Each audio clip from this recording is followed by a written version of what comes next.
more violent murder occur. Today, detectives are investigating the murder of those three innocent individuals and trying to develop leads. We're working diligently on trying to figure out not only what happened before, but certainly what's happened since and who was responsible. Many of the answers that you would like to have I can't give you today. What I can tell you is that there's one car that we believe is connected to the crime, or at least might have been in the area. That's a 2003 gold Subaru Legacy station wagon. So we know that car was along Cartwright Road sometime between late Sunday evening and sometime Tuesday morning. We also believe that car traveled around East Boise and up in the Central Bench area. And somebody may have seen something. Somebody who was driving that car who at the time seemed suspicious. Or maybe they looked down and thought, that looks like blood on their shoes.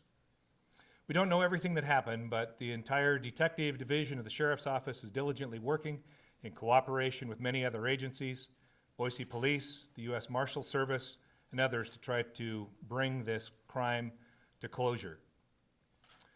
Later this afternoon, we did arrest one person who we believe is connected to the crime.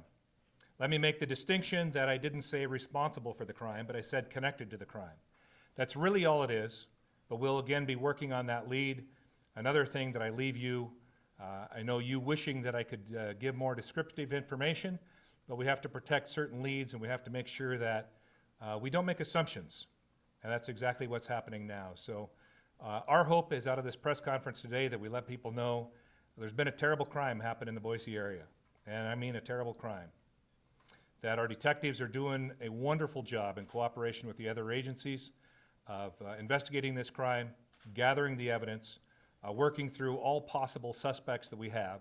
But once again, as almost always happens in these situations, we need the community's help. So I've not given you much information, but I ask that if somebody has that suspicion, somebody saw somebody who just didn't seem to fit or who acted nervous, or in that car, again a 2003 gold Subaru Legacy station wagon, that wasn't right, whether it be along Cartwright Road, over in the East Boise area, up in the Central Bench area, please call detectives and give us a tip. Because even though we may get thousands of tips, it's just going to take that one that may help us put this to rest and hold those people who are responsible for this responsible and put them in jail. With that, I would answer any questions.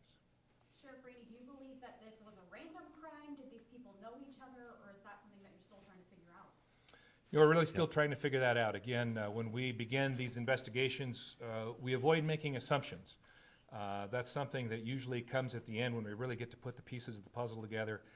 Whoever committed this crime, I personally can't possibly imagine what was in their mind to do this to three people who were obviously innocent. The way that we found them, the violence that had happened, their names and the details will be released by the Ada County coroner eventually. But you'll see that when I say this crime is heinous, that's probably an understatement. So as to motive and what the connections are, we're still working through all of those details. There were detectives at Best Buy earlier. Can you tell us that connection? Yes, that was the individual that we arrested that is connected with the crime, and again, not responsible for it, but did have a connection and enough probable cause for us to take him into custody, not for the homicide, but for a crime related to it. Again, I want to stress this could be one of the suspects in the homicide, but it could just as easily not be. It's again, as we work through it, trying to put the details together, I hope I have better news for you. It was a family member that found the people. Does that mean it was the owners of the home and a family member came to the home to find them? A family member did initially find the people and then call sheriff's deputies Tuesday around noon. That's when we responded and found the crime scene. As far as this car that you're looking for, is it suspected to have Idaho plates or out-of-state plates? Do you know? It has Idaho plates. And tell me a little bit, I know you said that it may have been in the area, may have stopped at a store. Are you asking stores or anyone else who may have security footage over the last couple of days to look over their footage to see if they see anything? Absolutely. This is the difficult part of, I'd like to give you a license number, but with technology today, if I gave you a license number, you could track down, you could get a name, we could begin to, as a community, make assumptions about who was responsible. We don't want those assumptions, so I leave it at just a vehicle description, but absolutely if somebody was in a restaurant, was in a store, saw any of this, we have some locations that we believe they may have been at, but it would be a retail location that was most probable, or maybe they stopped by a friend's house after and that friend thought something was up. Give us a call. And I know you said you can't give too many details on the case, but does it appear that anything was taken, or does it appear that this was just possibly a murder? You know, that's, again, a detail that obviously we know what the crime scene looked like, but we want to withhold that at this time to make sure that we're not giving any false leads or false assumptions about what happened. Certainly our detectives don't know what was in the home before to compare it with what was in there now. We've been talking with people who live in the area today and just some of our viewers who are wondering if they should be worried about their own safety. Is this something that you feel the public is in danger because there could be someone on the loose who committed this heinous crime? You know, it's sad for me to say that, yes, I think there's still a good possibility that somebody who violently, without cause, without any provocation that I know of, killed 3 innocent people. And that person could well still be on the loose. So we are working 24 hours a day with everything we've got to put that person in jail.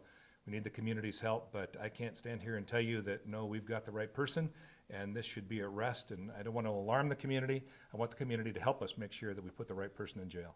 Do you know how long that your crews will be there investigating? As long as it takes. I know you can't tell us the license plate number, do we know that it's in Idaho?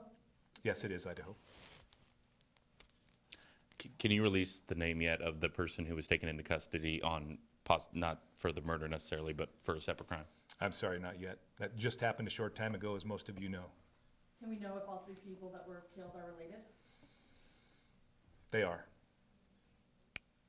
And I know you said the identities were going to be released. We did talk with some neighbors. Some said that the people who live there might have had a child. Is there any indication that there was a child at the home? No.